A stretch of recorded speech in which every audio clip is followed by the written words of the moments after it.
ನಮಸ್ಕಾರ ಸ್ನೇಹಿತರೆ, ಆಫ್ರಿಕಾ ವಿರುದ್ಧದ 2ನೇ ಟೆಸ್ಟ್ ಪಂದ್ಯ ಗೆದ್ದಾದ ಬಳಿಕ ಟೀಂ ಇಂಡಿಯಾ ನಿರ್ಮಿಸಿರುವ ದಾಖಲೆಗಳಿಷ್ಟು ಗೊತ್ತಾ? ರೋಹಿತ್ ಮುರಿದರು 30 ವರ್ಷಗಳ ಹಳೆಯ ದಾಖಲೆ. ಹಾಗಾದ್ರೆ ಇಂಡೋ ಆಫ್ರಿಕಾ ನಡುವಿನ 2ನೇ ಟೆಸ್ಟ್ ಪಂದ್ಯದಲ್ಲಿ ಹುಟ್ಟಿಕೊಂಡಿರುವ ಆ ಟಾಪ್ ರೆಕಾರ್ಡ್ಸ್ಗಳು ಯಾವ್ಯಾವು ಎಂಬುದನ್ನೇ ಇವತ್ತಿನ ಈ ಒಂದು ವಿಡಿಯೋದಲ್ಲಿ ತಿಳಿಸುತ್ತೇನೆ. ಹಾಗಾಗಿ ದಯವಿಟ್ಟು ಈ ವಿಡಿಯೋವನ್ನ ಕೊನೆವರೆಗೂ ನೋಡಿ. ಅದಕ್ಕಿಂತ ಮುಂಚೆ ನೀವು ಕೂಡ ಟೀಂ ಇಂಡಿಯಾದ ಅಭಿಮಾನಿಗಳಾಗಿದ್ದರೆ ಈ ವಿಡಿಯೋಗೊಂದು ಲೈಕ್ ಮಾಡಿ. ಹೌದು ಸ್ನೇಹಿತರೆ, ಕೇಪ್ ಟೌನ್ ನಲ್ಲಿ ನಡೆದ ಭಾರತ ಹಾಗೂ ಆಫ್ರಿಕಾ ನಡುವಿನ 2ನೇ ಟೆಸ್ಟ್ ಪಂದ್ಯವನ್ನ ಟೀಂ ಇಂಡಿಯಾವು 7 ವಿಕೆಟ್ಗಳಿಂದ ಭರ್ಜರಿಯಾಗಿ ಜಯವನ್ನ ದಾಖಲಿಸಿದೆ. ಈ ಮೂಲಕ 2 ಪಂದ್ಯಗಳ ಟೆಸ್ಟ್ ಸರಣಿಯನ್ನ 1-1 ಅಂತರದಿಂದ ಡ್ರಾ ಮಾಡಿಕೊಂಡಿದೆ ಬಂಧುಗಳೇ. ಆದರೆ ಈ ಬಾರಿಯೂ ಟೆಸ್ಟ್ ಸರಣಿಯನ್ನ ಗೆಲ್ಲದ ಭಾರತ ಮತ್ತೊಮ್ಮೆ ಆಫ್ರಿಕಾದಲ್ಲಿ ಟೆಸ್ಟ್ ಸರಣಿಯನ್ನ ಗೆಲ್ಲುವ ಕನಸು ಕನಸಾಗಿಯೇ ಉಳಿಸಿಕೊಂಡಿದೆ.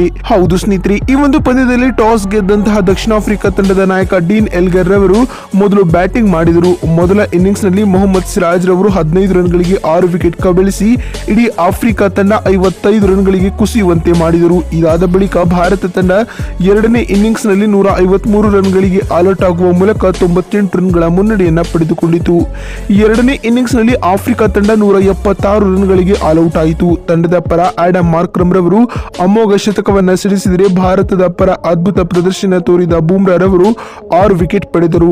99 ರನ್ಗಳ ಗೆಲುವಿನ ಗುರಿಯನ್ನ ಪಡೆದಂತಹ ಭಾರತ ತಂಡವು 3 ವಿಕೆಟ್ ಕಳೆದುಕೊಂಡು ಜಯವನ್ನ ಸಾಧಿಸಿತ್ತು ಸ್ನೇಹಿತರೆ. ಈ ಮೂಲಕ ಈ ಗೆಲುವಿನೊಂದಿಗೆ ಟೀಂ ಇಂಡಿಯಾವು ಹಲವಾರು ದಾಖಲೆಗಳನ್ನು ನಿರ್ಮಿಸಿದೆ ಅಂತ ಹೇಳಬಹುದು. ಹಾಗಾದ್ರೆ ಟೀಂ ಇಂಡಿಯಾ ನಿರ್ಮಿಸಿರುವ ಆ ಟಾಪ್ ರೆಕಾರ್ಡ್ಸ್ ಗಳು ಯಾವ್ಯಾವು ಎಂದು ನೋಡುವುದಾದ್ರೆ, ಕೇಪ್ ಟೌನ್ ಅಂಗಳದಲ್ಲಿ ಆಫ್ರಿಕಾ ತಂಡವನ್ನ ಮಣಿಸಿದ ಏಷ್ಯಾದ ಮೊದಲ ತಂಡ ಎಂಬ ವಿಶ್ವ ದಾಖಲೆ ಇದೀಗ ನಮ್ಮ ಟೀಂ ಇಂಡಿಯಾದ ಪಾಲಾಗಿದೆ ಬಂಧುಗಳೇ.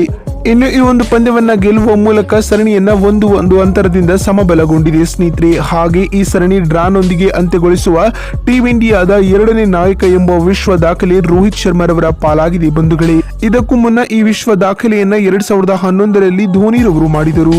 ಇನ್ನು ಈ ಒಂದು ಸರಣಿಯಲ್ಲಿ ವಿರಾಟ್ ಕೊಹ್ಲಿ ರವರು 200ಕ್ಕೂ ಅಧಿಕ ರನ್ ಬಾರಿಸಿ ಭಾರತೀಯ ಕ್ರಿಕೆಟ್ ತಂಡದ ಪರ ಅತ್ಯಧಿಕ ರನ್ ಬಾರಿಸಿದ ಆಟಗಾರ ಎನಿಸಿಕೊಂಡಿದ್ದಾರೆ. ಅದೇ ರೀತಿ ಇಂದಿನ ಪಂದ್ಯದಲ್ಲಿ 6 ವಿಕೆಟ್ ಕಬಳಿಸಿದ ಜಸ್ಪ್ರೀತ್ ಬುಮ್ರಾ ರವರು ಕೇಪ್ ಟೌನ್ ಅಂಗಳದಲ್ಲಿ ಅತಿ ಹೆಚ್ಚು ಟೆಸ್ಟ್ ವಿಕೆಟ್ ಗಳನ್ನ ಪಡೆದ ಭಾರತದ ಮೊದಲ ಬೌಲರ್ ಎನಿಸಿಕೊಂಡಿದ್ದಾರೆ ಬಂಧುಗಳೇ.